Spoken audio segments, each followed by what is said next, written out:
suis sans doute minoritaire dans la communauté Dragon Ball, mais moi, Sparking Zero, j'en ai rien à foutre. Ce jeu ne me hype pas du tout.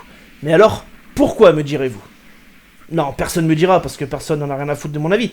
Mais je vais le donner quand même. Ouais, je fais ce que je veux, tu vas faire quoi? Alors, commençons par le commencement, c'est mieux. Dragon Ball Sparking Zero est un jeu vidéo de tir développé par Spike Chunsoft. Oui, de tir. Ah, mais c'est pas moi qui le dis, hein. C'est jeuxvideo.com. Je vous jure. Regardez.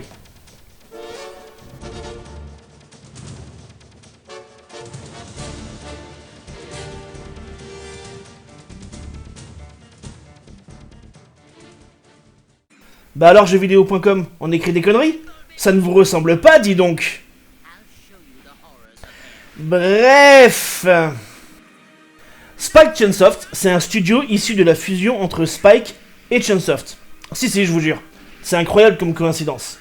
Et Spike, ce sont les développeurs de plein de jeux, mais notamment de tous les Budokai Tenkaichi. C'est pour cela qu'à l'annonce de Sparking Zero, tout le monde l'a appelé Budokai Tenkaichi 4. Parce que ce sont les mêmes développeurs. Et oui. Mais moi, en vérité, je pense qu'on devrait l'appeler Budokai Tenkaichi 3.5. Et on va voir pourquoi ensuite. Bah oui, c'est le but de cette vidéo un peu. Donc, Spike, Chunsoft, autant dire que c'est les Arena Fighters, ils connaissent. Ils connaissent même un peu trop. Je pense qu'ils ont du mal à sortir de ce qu'ils savent faire ou de ce qu'ils ont déjà fait. Partie 1. Alors, le jeu n'est pas moche, loin de là. Quand on voit le trailer d'annonce, les environnements sont jolis et les effets en 2D, comme dans Fighter Z, sont plutôt de bonne aloi. Oui, j'ai dit de bonne aloi.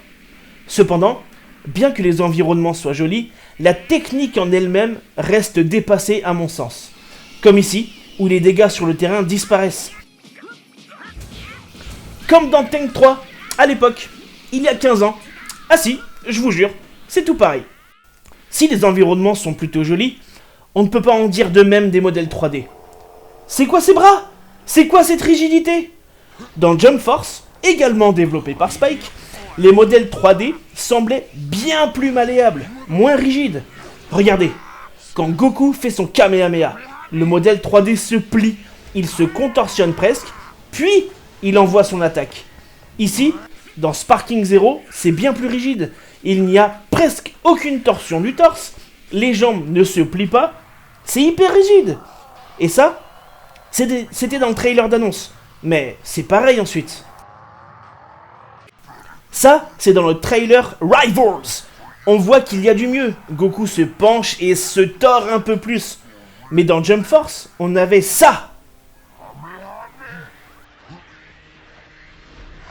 Rien à voir quand même. Et Jump Force date de 2019. Hein. Dans ce même trailer, on voit cet enchaînement de Goku. Regardez la rigidité du modèle 3D. Je mets en ralenti.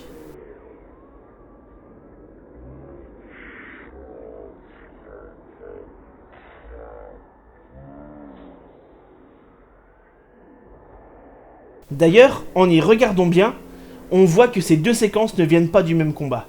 Ici, Goku met un kick en étant Super Saiyajin et l'instant d'après, il est en normal. Méfiez-vous des trailers, ce n'est pas aussi dynamique que ça, en réalité. Et je remarque au montage que les deux coups de pied, en fait, ce n'est pas la même séquence, ce n'est pas le même combat.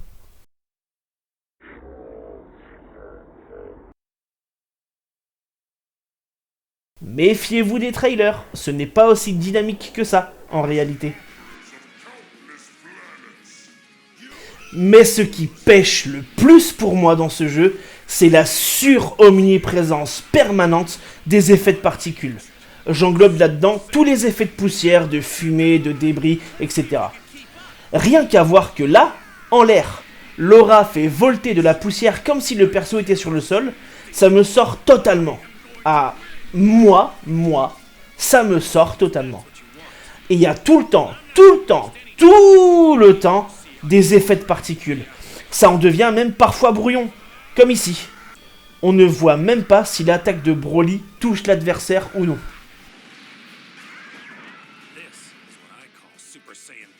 Graphiquement, c'est du réchauffé un poil lissé, sur lequel on a foutu plein d'effets de particules cache-misère.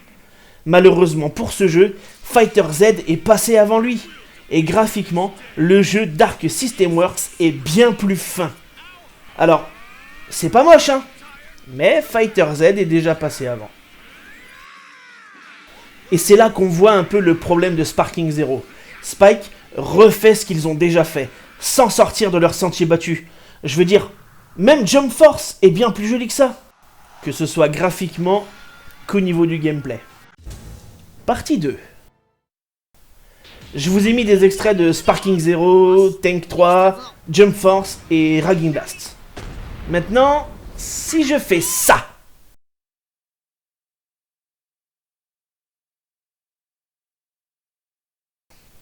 et que je remets d'autres extraits, vous saurez reconnaître quel extrait appartient à quel jeu? Pas si facile, hein? Vous l'avez vu, mesdames et mesdames, les jeux sont similaires. Est-ce que ça n'est pas là le vrai fond du problème? Il n'y a aucune, autre que graphique, amélioration du gameplay ou des mécaniques de jeu depuis Budokai Tank 3. Depuis Budokai Tenkaichi 3. Rendez-vous compte de la dinguerie depuis 15 ans. 15 longues années. 15 fucking longues années. Alors on pourrait me rétorquer que mais maintenant il y a un système de points de... Non. Ça ne révolutionne pas le gameplay du genre et c'est une amélioration minime. Voilà, on pourrait même ne pas en parler. Il n'y a rien à dire.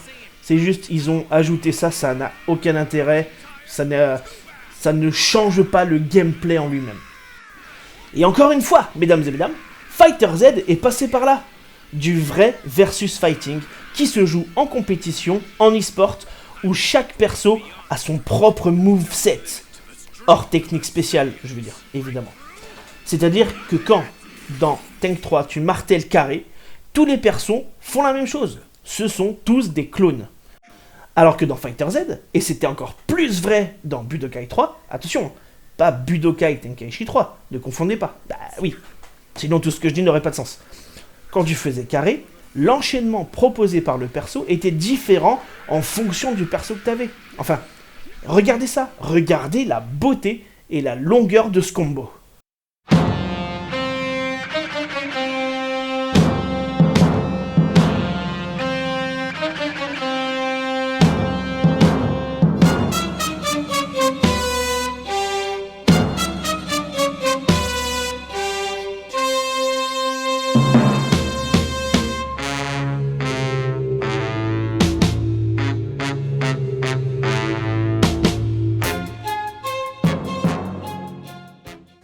Et ça se retrouve dans Fighter Z. Alors oui, mon appétence pour Dragon Ball Sparking Zero est directement corrélée à mon amour du versus fighting et mon désintérêt pour les Tenkaichi Like. Mais là, la technique est aux fraises.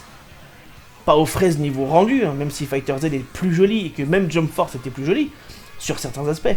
Mais aux fraises, parce que les mécaniques de jeu sont les mêmes que Tenkaichi 3. Partie 3. Alors, bien évidemment, quand on fait un jeu Dragon Ball, il est évident qu'on doive retracer l'histoire du manga et de l'anime. Mais, personnellement, je connais le manga par cœur.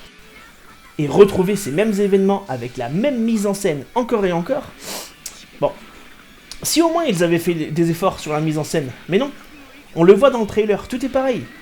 Je ne dis pas que ça peut pas être plaisant de reparcourir l'histoire, mais c'est forcément du vu et revu. Mais alors, mesdames et mesdames, vous allez me rétorquer, oh, il y aura des what if. Et voici ce que je vous répondrai. Parce que oui, la mécanique des what if, c'est du vu et revu.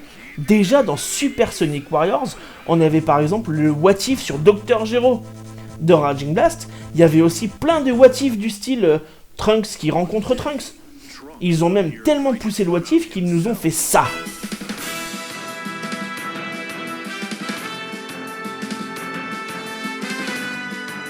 Now to prove to everyone just who really is the greatest warrior alive. Non mais attendez mesdames et mesdames, c'est pas le summum du paroxysme de la substantifique moelle, de la quintessence de l'essorage du concept de what if? Pourquoi encore baser un mode histoire là-dessus? Il y a 1 milliard de fanfics sur le net qui reprennent déjà tous les what if possibles et imaginables. Quitte à proposer un mode histoire, proposer un nouveau scénario. Pas un truc pété en mode Xenoverse. Ah, quel étron ce jeu, mais... Quel étron, putain. Mais il avait au moins le mérite de proposer une nouvelle histoire et des nouveaux persos. Et en parallèle, l'histoire de Dragon Ball telle qu'on la connaît.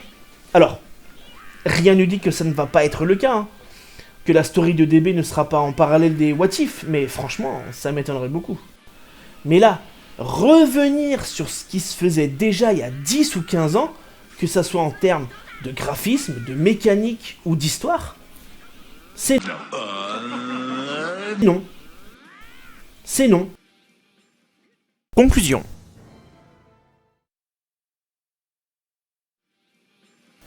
Pour conclure, je vais pas dire que je vais pas acheter ce jeu. Je suis un gros Yankee, je suis amoureux de la licence Dragon Ball, même si pour moi, seul le manga original prime et tout ce qui se fait depuis 10 ans sur la licence n'est que merde sur merde. Je vais quand même prendre du plaisir sur ce jeu, comme j'en prenais sur Tank 3, juste pour le fait d'avoir plein de skins différents dans le roster et pouvoir me transformer en combat. C'est juste ça qui était sympa dans Tenkaichi 3, et ce sera juste ça qui sera aussi sympa dans Sparking Zero. Sparking Zero qui porte bien son nom finalement, puisqu'il y a zéro innovation et zéro hype de mon côté. Je dis pas que le jeu va être un étron, mais pour moi, il est clairement daté et dépassé dans son concept et ses mécaniques avant même d'être sorti. Il s'apparente plus à un gros DLC de Tank 3, et c'est pour cette raison qu'il ne me hype pas.